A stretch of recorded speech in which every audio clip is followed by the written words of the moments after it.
Hey, what's going on, everyone? Welcome back to Coffee and Dates podcast. I'm Adil. I'm Fatima. Today, we're going to be talking about something really cool, something that a lot of you guys wanted us to talk about. We're going to be talking about Muslim app dating. Yeah. So before we get into it, though, I know you said you wanted to clear some stuff up from last week's episode about interracial marriages. And you said this off screen. Believe it or not, we do talk off screen. Yeah. But the rare times. Yeah.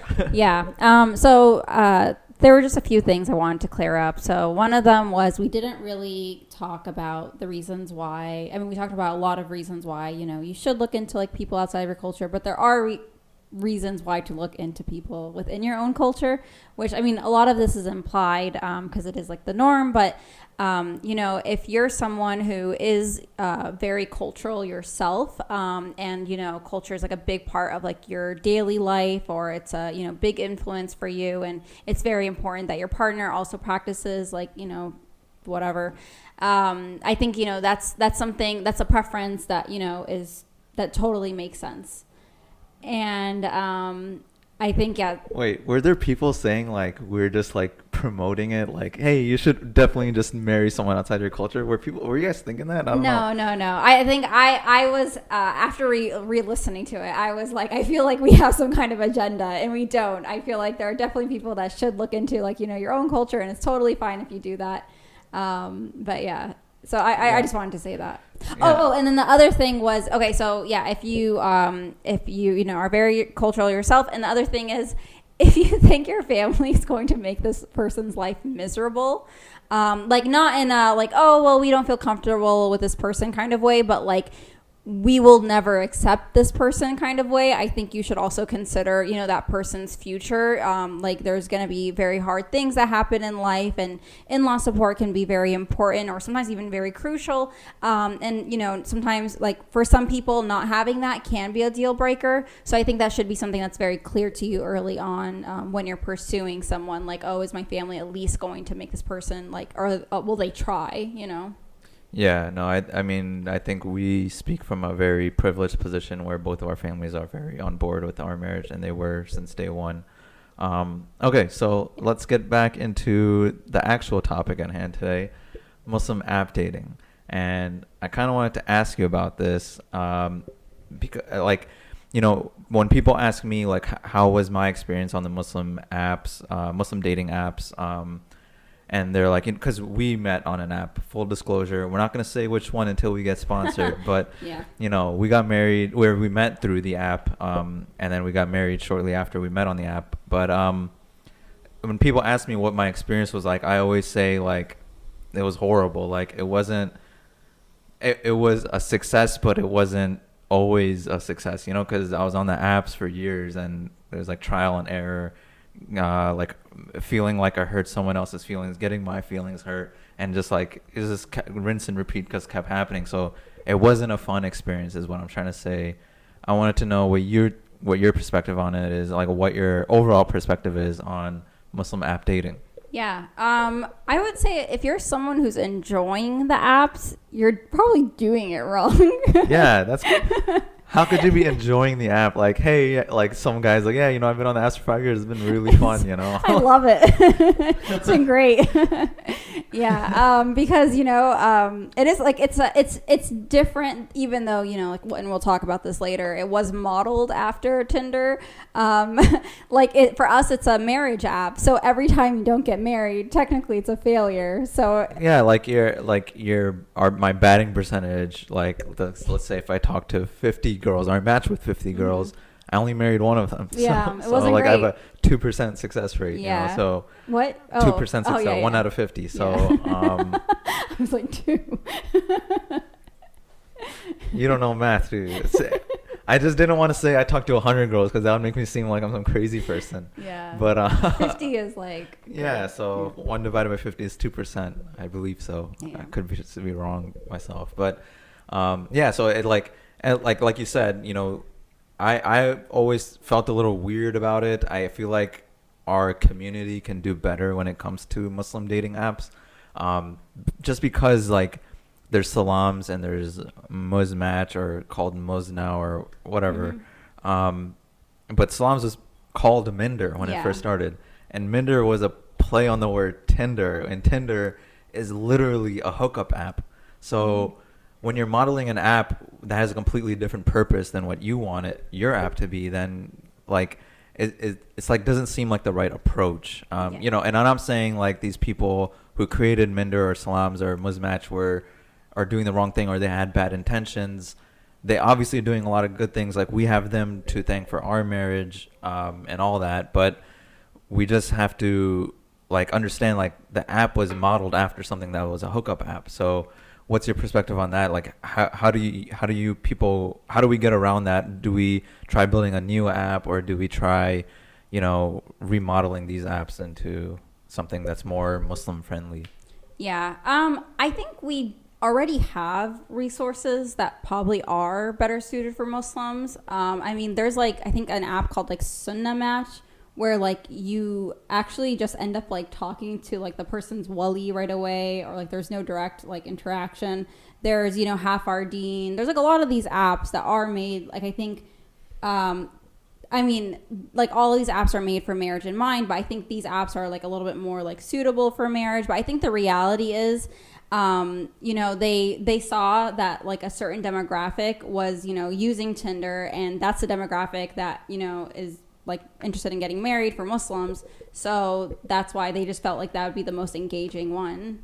So you're saying that Muslims who wanted to get married were on Tinder before? No, I think it was the ease of access of it. You know, it's just like something on your phone, and I think they saw that. They saw like, okay, this is something that everyone is like, you know. Yeah, I think like it's like an addictive app, and you know, it's like something that they can reference. So like when Muslim is like, oh, Minder, it must just be like, I know that app, like it's like Tinder. And you know, even the Muslims who are on Minder, Salams, whatever, like, you know, I was on Minder and Salams, but like I never thought like, oh, this is a hookup app for me. I just like, oh, like I associated like, oh, this is a matchmaking app. So do you think that the apps are a overall net positive or negative? For like in general, obviously for you it was a positive, but in general. Yeah, for me, net positive. I mean, I know quite a few couples who met on the apps. I mean, like I can't speak to everyone's experience. You know, I've heard of like these horror stories of like, you know, women getting stringed along, like by men who already have wives, or men who are not even serious about marriage, and then, you know, also on the opposite side, like guys getting strung along and they're getting their feelings hurt and all these things.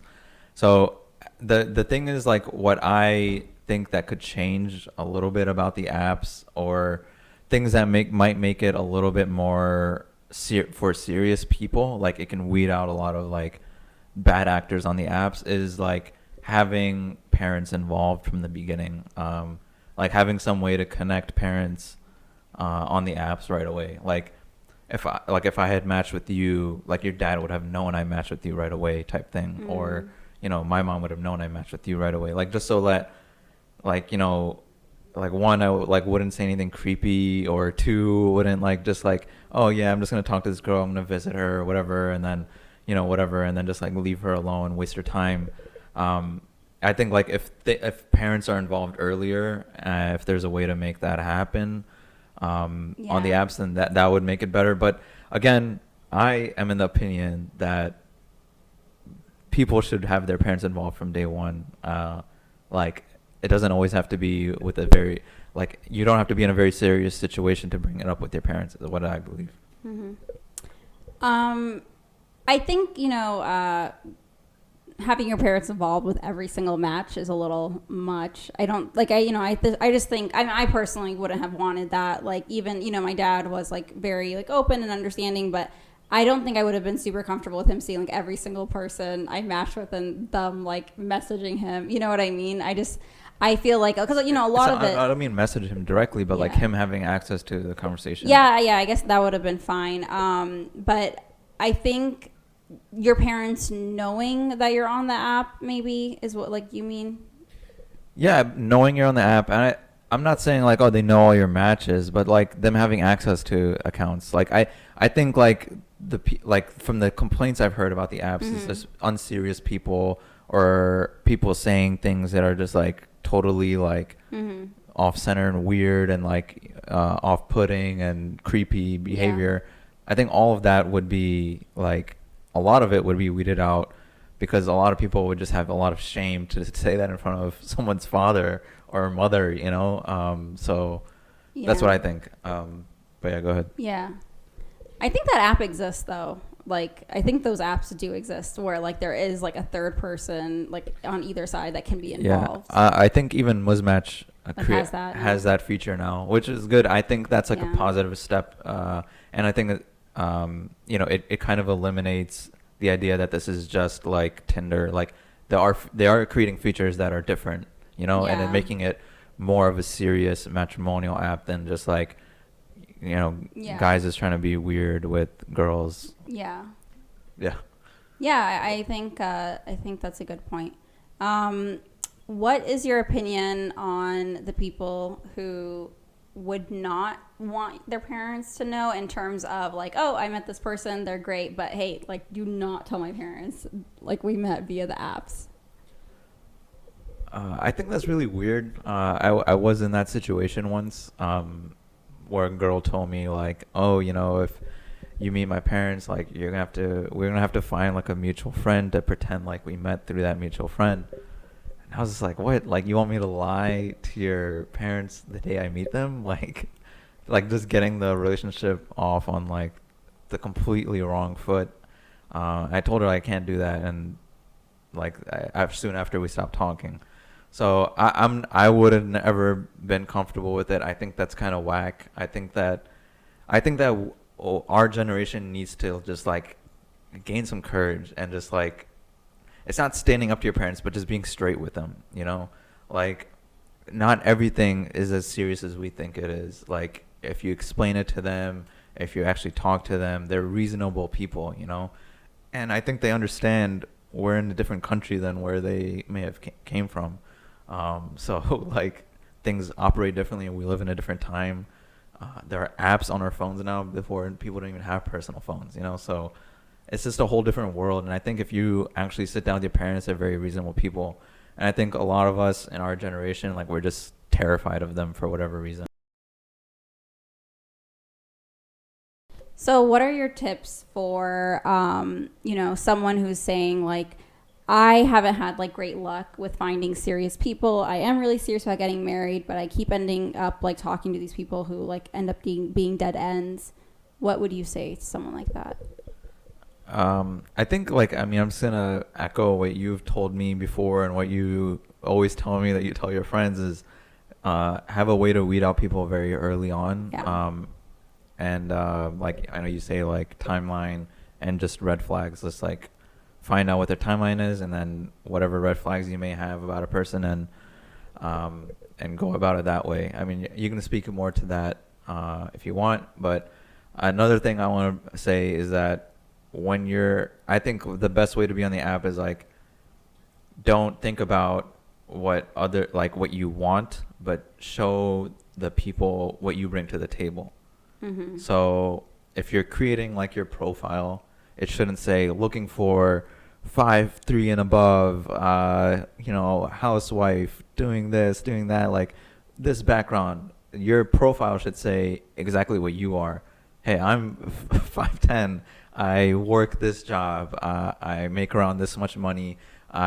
These are my values, and like just going around. I'm not sure what it's like on the guy side, but I will say on the girl side, when I used to see guys like, you know, say like what their requirements were, it would give me the ick. Like, I would be so freaked out. Even if I would meet those requirements, I'd be like, oh, this is gross. I don't want to start like a relationship like that. I think it is a little weird, but because like it means like you are like quote unquote the buyer in the situation. Like, this is what I'm looking for, but you should be trying to sell yourself. Like, there are like, you know, a lot of you know, guys out there who are eligible. So like, what makes you stand out? What is it about you, or what is it about you as a woman that stands out? You know, like that, or that like you bring to the table that is special in some way or whatever. I think that's a really good way to go about it. I'm not even sure I did that, but I heard this advice. Shout out Mike Swice. He said like, don't think about the the rights you have over your wife, but they have the rights over you. So Yeah. then you're always Like, giving. Yeah, like Yeah. Prioritize fulfilling, Yeah. like your role more Yeah. than worrying about if they are fulfilling theirs. Yeah, and if both people in the relationship are like that, then Yeah. that's like, I think, a good start for a good relationship. Yeah.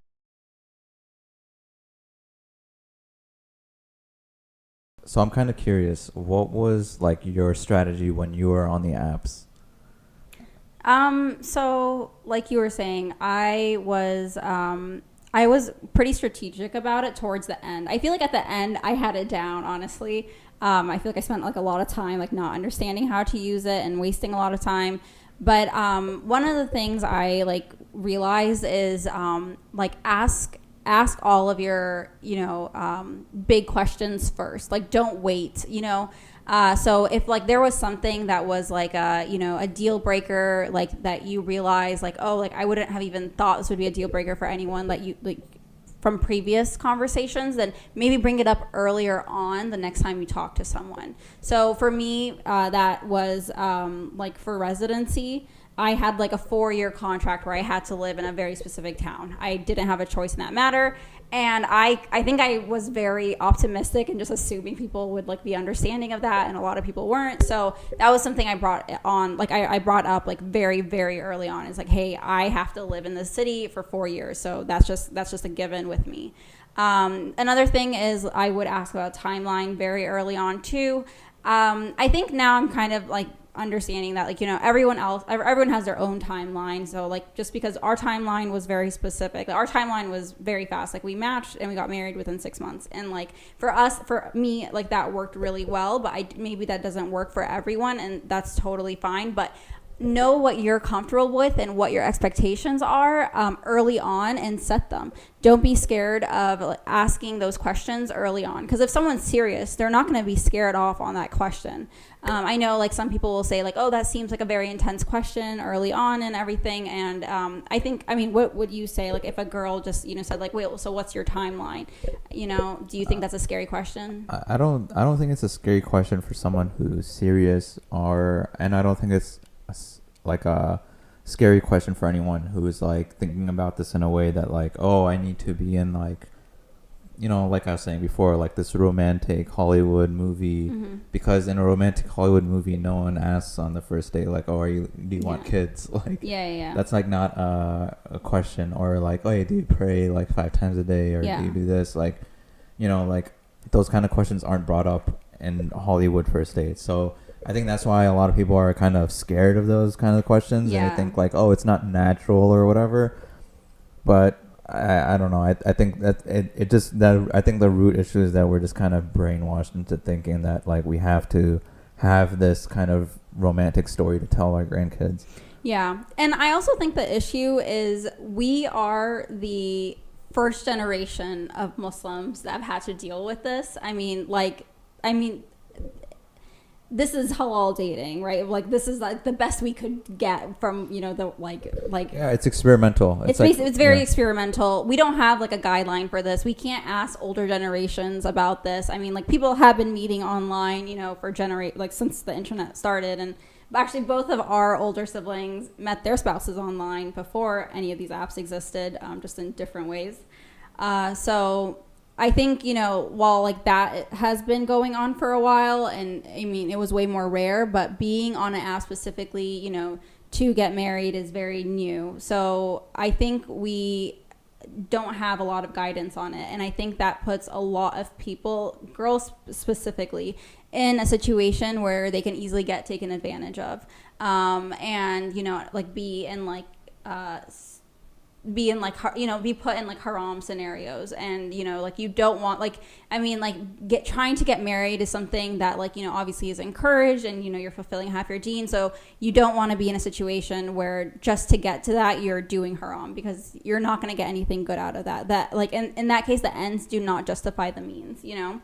So I think that's why we always say get your parents involved early on, because maybe your parents will be freaked out about the idea that you're on the apps and all this stuff, but it is so much better than the alternative of realizing, oh, I made a big mistake, or I wasted all this time. And it's just not worth it. Yeah, and you don't get back time. So I think Yeah. that's like you don't want to waste time.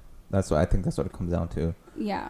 Especially when it comes to getting married. I think like, why would you hold off on something like why would you try to make it delayed in a way that's like, where you don't have to, Yeah. And so. I think also like getting parents involved on both sides proves like how serious you are about it. And I mean, it doesn't have to be some like big thing like, oh, hey, like, my dad knows, so now we're this is it, we're engaged now. Like nothing like that, but it's just like, mentioning like, yeah, I mentioned you to like, my mom the other day or my dad the other day, whoever. And I think that shows like, for both parties, like, oh, this person's serious, like they, are actually trying to get married. And I think you end up taking the whole thing a lot more seriously. So overall, I'd say the apps are like kind of a necessary evil, but the way they stand right now, just because like I think it is a very, I feel like the one-on-one between, a guy and a girl with no one else involved can get very bad very quickly, and I think there's a lot of bad things that can happen from that situation.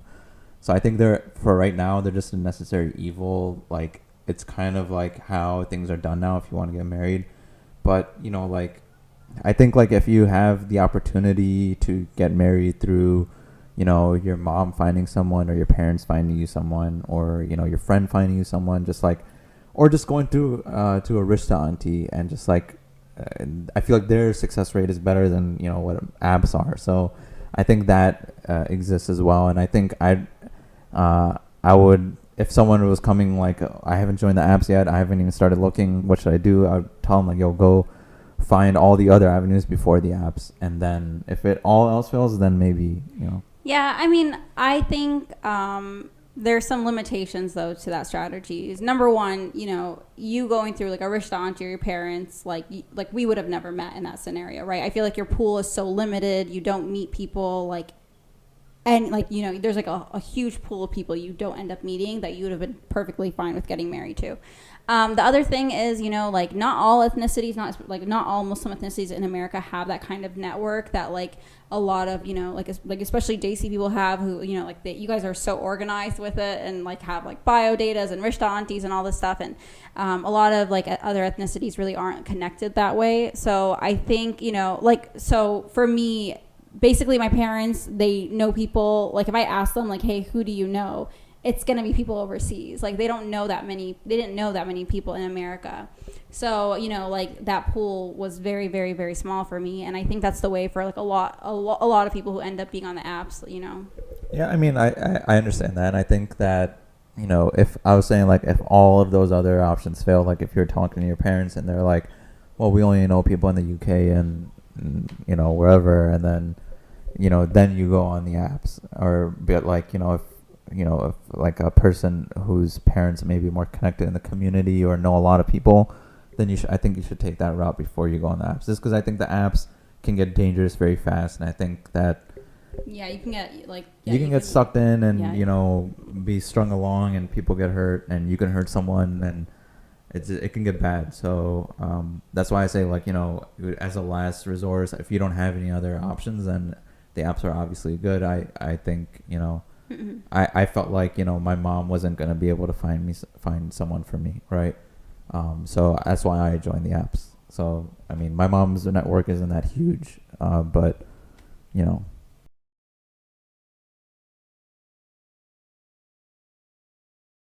Okay, so Otto, I'm gonna give you some scenarios. Okay, I want to hear what you have to say about them. So I asked a few people to give me some scenarios that they've personally been through. Okay, so and I'm just gonna use first person just because it's easier. Okay, so I was talking to a guy 2 years ago. So I was talking to a guy 2 years ago, and I could tell he really, really liked me, but I wasn't feeling it. Like this was only through text messages and phone calls, but like I just was not feeling it, and it's kind of timing didn't work out, and so I ended things with him. He was very, very bummed out about it. 2 years later, I'm on the apps, and then I see this person, and he's had quite a glow up, and he's I can just see things are going pretty well for him, and like my situation changed and everything. Things are like a little bit different for me now, and I'm really interested in talking to him. So I swipe right, and he blocks me. The thing is, though, I do remember how much he liked me, so I decided to go and find his number from when he used to text me, and then text him and reach out to him and say, "Hey, saw you on the apps." All right, wait, so you're asking if you should text him? Yeah. Okay, yeah. That's the question. Do you think it's appropriate to text him at that point? Okay, I think as you were telling the story, I could see your face changing, and you realized how crazy you sound. No. Yeah, you were like, you had those crazy eyes coming out, and you're like, and I texted him. Okay, so I live by a philosophy, okay? You may not know this about me, okay? I actually used to be a lot crazier than I actually am right now. So yeah, I used to be a lunatic, okay? Really? And yeah. How long ago? Pre 2018, so 2017. Okay, that's long enough for me. Yeah. Okay. So my philosophy is, would pre 2018 Adil do this? And if he would do this thing, I do the opposite. So in this scenario, pre 2018 Adil would text. So I would say now, in 2023, no, that is weird behavior. You cannot do that. If someone blocks you, you need to get a hint, okay? And the fact that this guy, you just said, had a glow up, you rejected this guy 2 years ago, and now he's like jacked, Maybe and he's that's got what like it a nice took to beard. blow up, though. No, he got jacked and stuff, and he's just like, yo, I'm a better person now. And then this girl that rejected him 2 years ago comes out of nowhere. No. Okay, in the words of the great poet, okay, I will say, okay, I won't say the actual quote because it's a little inappropriate, but I'll say a variation of it. Back then they didn't want me. Now I'm hot. They all on me. The poet is the great Mike Jones, okay? So you can't just go out and just text the person that you rejected 2 years ago because they had a glow up. Like, you need to let that go. But they really liked me before. Okay. No, I'd still say no. Okay, it doesn't matter. I think if they blocked you, then you need to get a hint. If they didn't block you and you like them and like you just left it at that, then that's cool. But if they blocked you, that means they feel a certain type of way, and it's not a good way. Yeah.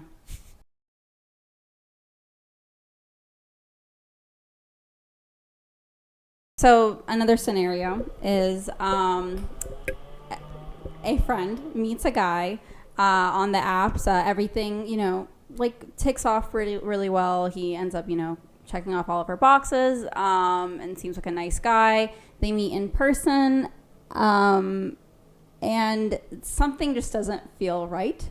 There's just not like spark or chemistry. Like, she doesn't think he's like ugly or anything like that, but like she's just not feeling it. So you're saying like she's not feeling like the spark.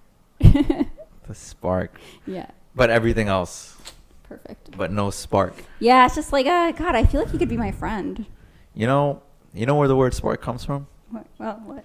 You know Nicholas Sparks, the author who wrote The Notebook? Yeah. Yeah, it comes. That's. No, okay. But okay, just to backtrack a little bit, I think that's a big hurdle a lot of people have to get over when it comes to Muslim dating and Muslim matchmaking, is that because we live in the West, I think we are just brainwashed by Hollywood, the TV shows we watch, the movies we watch. We just assume or like we want to have that like romantic side to our courting process. Mm-hmm. You want the story. We want the story to tell. I speak about this a little bit in a bit I do in stand-up, but it's like we all just want this story to tell that like, oh, like I'm going to tell my grandkids this story one day. And, it's not always like that, and I like the idea of a spark. I think that's where that comes from, like we're just brainwashed into thinking that we need to feel this certain thing that we saw Leonardo DiCaprio feel in the Titanic or something, like That's just not real. You know, Leonardo DiCaprio drowned, or he just died in the Titanic. Is that how you want to end up? Like, no. Okay. I guess the way I would see it is like, what if Kate Winslet ended up with Leonardo like long term, considering they've only known each other for 2 days, you know, and they're like trying to figure out how to live with each other, and she realizes all these like horrible, annoying things about him. Yeah, I don't think that relationship would have lasted if you're being like honest. her coming back from groceries to see like. No, like if they go shopping at like Walmart and he's in front of the cart and he's going like, I'm king of the world, and she's like, you're embarrassing me.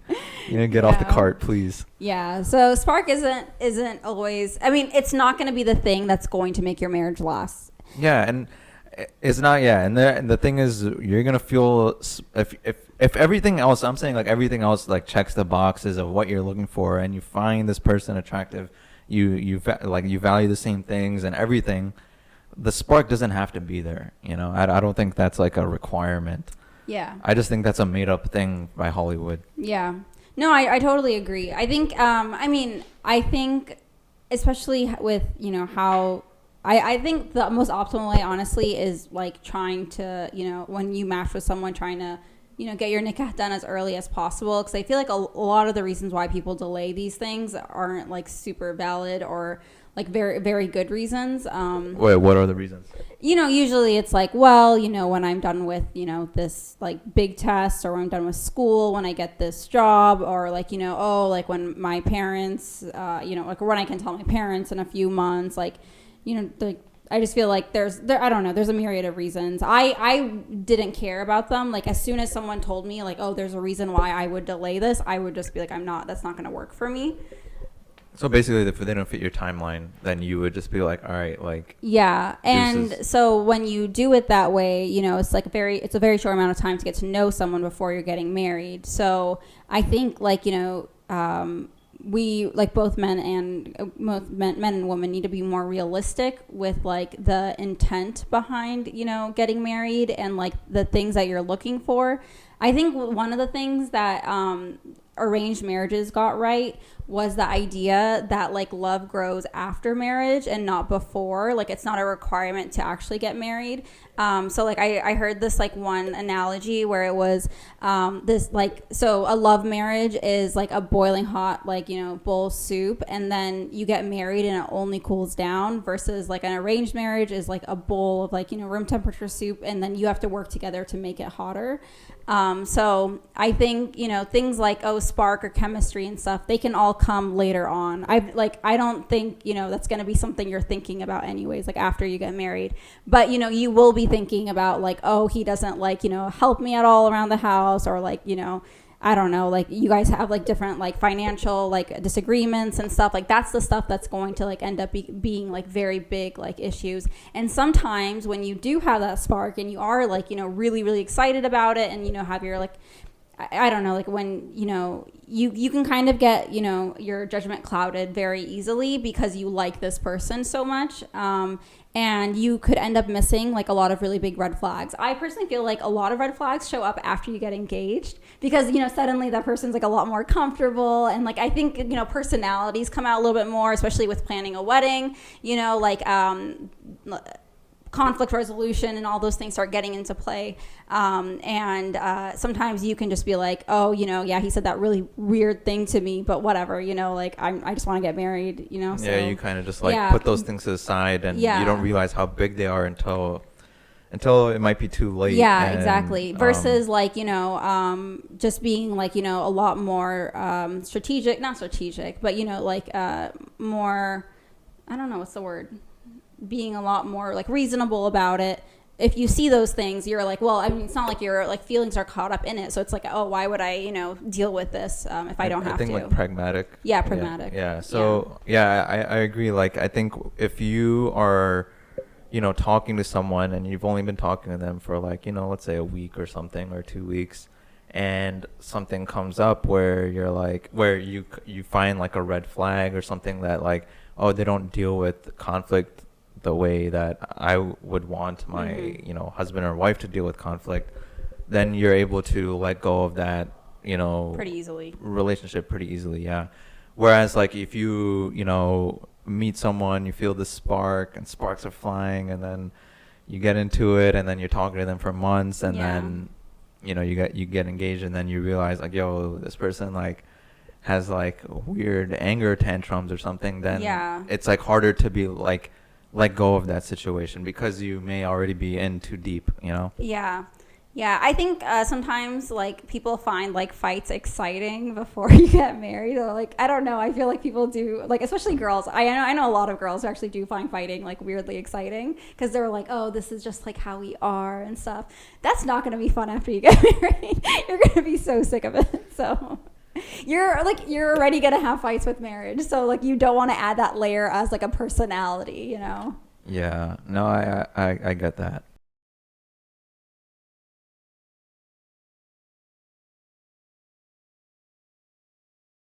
Okay, so scenario number 2. So this guy is in his mid-30s, and everything is perfectly normal with him. He seems like a normal person, which is saying a lot. And the only issue is that he has never lived outside of his parents' home. He is like completely dependent on them when it comes to like, his like life. He like lives there. His mom cooks for him, everything, doesn't clean. And like that's just what he's chosen.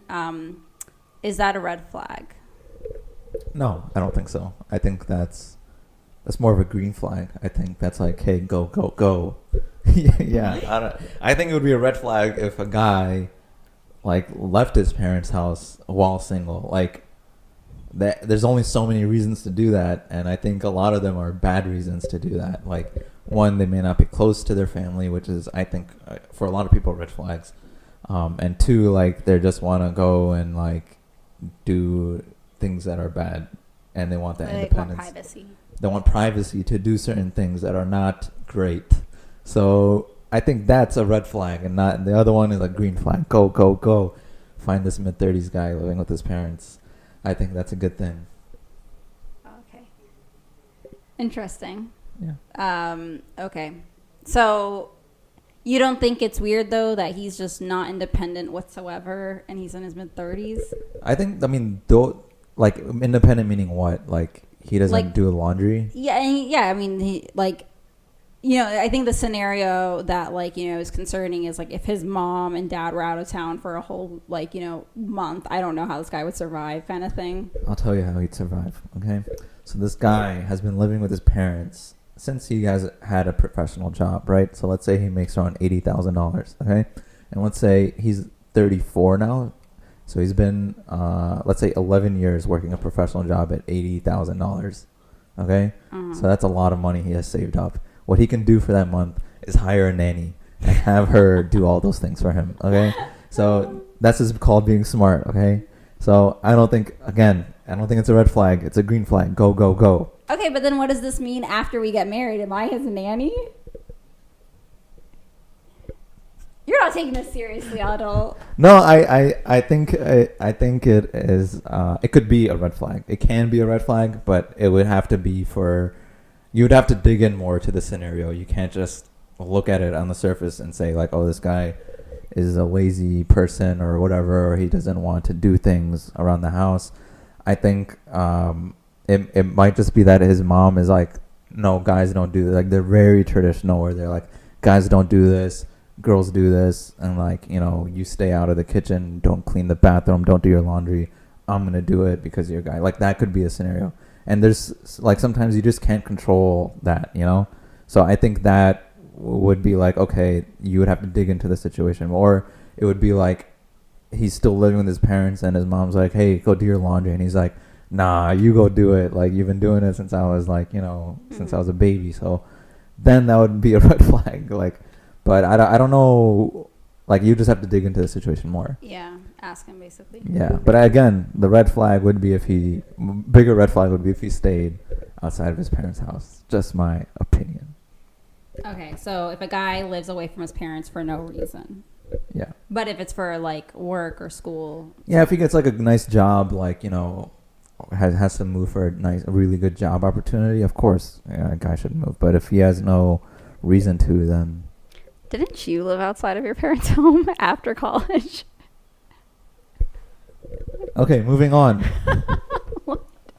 No, I did it because I was pursuing something. You're such a I was, hypocrite. no, I was pursuing stand-up comedy. Okay, and most. That's why you left your parents' house. Yes. Okay. There's so many open mics. There's so many opportunities in the city of Chicago versus the suburbs of Chicago. Oh my god! So and you're in the same city. Me having to drive like go to work in the city, come back home, and then go back to the city for open mics was just a waste of time for me. So I did for a year there. It's okay. When I was getting to know you, you were living with your parents, so yeah. So you had your head on straight at that time. Yeah, I was misguided. So and then I had. Yeah. And all of these questions came from your friends, actual people, your actual friends, your actual single friends, asking you for advice, and then me giving them bad advice. So if you guys want any more, or if you guys have any questions or scenarios that you want us to go over, we'd be happy to do that. You can DM us on Instagram at Coffee and Dates Podcast, and make sure to follow us there as well, because we'll be posting our reels, we'll be posting different polls and all that kind of stuff. Thank you guys for tuning in to episode 2 of Coffee and Dates. We'll see you guys next time. See you. Bye.